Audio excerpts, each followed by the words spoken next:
Good evening and welcome to Fox 23 News at 9. I'm Zach Sonar.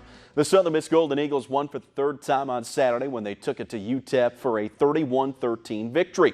Now the Golden Eagles got 3 passing touchdowns from Jack Abraham, while DeMichael Harris scored twice, one of the receiving variety that went 74 yards to the house and another on the ground. The win springboards USM into their bye week as they ready for a division clash against North Texas. The Mississippi State Bulldogs proved they were not up for the task when they went to Jordan-Hare Stadium to face 7th-ranked Auburn back on Saturday night.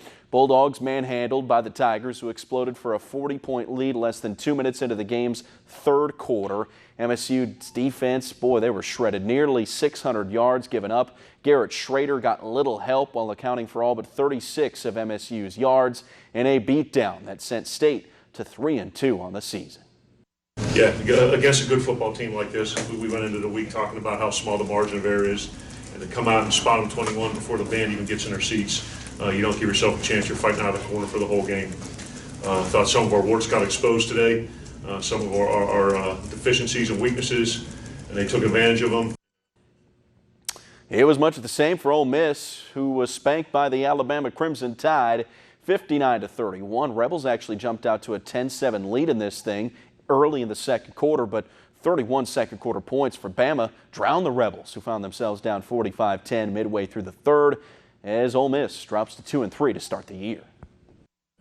Always disappointed, when you lose. You got to give Alabama some credit. They're the #1 team in the country for a reason. A lot of things we got to get fixed. Third down showed up again. Got to find ways to get off the field on third down, get some more pressure, play the right leverage, but getting off the field on third down. Rebels return home next weekend. They'll take on Vanderbilt.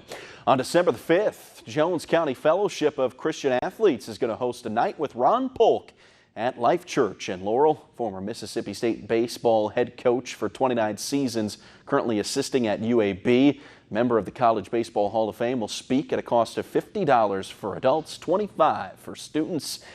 Dinner also available. For more info, you can contact Jacob Cunningham on the number that you see on your screen there at the bottom.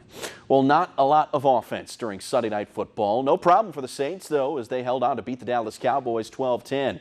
New Orleans didn't score a single touchdown, but strung together enough methodical drives to control the clock and put points on the board in the form of 4 Will Lutz field goals. It was the New Orleans defense who stole the show, holding Ezekiel Elliott to just 35 rushing yards while forcing a fumble and consistently pressuring Dak Prescott. Win moves the Saints into a tie for the second best record in the NFC. Last year we heard about how much more physical they were than us, and we knew coming into this game that we had to be the most physical team. We knew that we had to possess the ball and we had to be good in certain areas of the game. I'm sure when we look at the tape, there'll be a number of things that we'll want to improve on, and yet it's a good win against a good opponent, and we'll play in a lot of those close games. And I thought our guys finished well. Major League Baseball's playoff field is set, and it'll be the St. Louis Cardinals and the Atlanta Braves in one of 2 National League divisional series.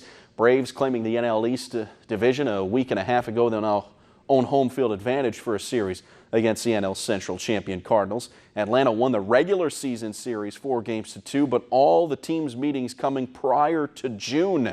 Game 1 of that series set for a 4 p.m. start time on Thursday afternoon on TBS.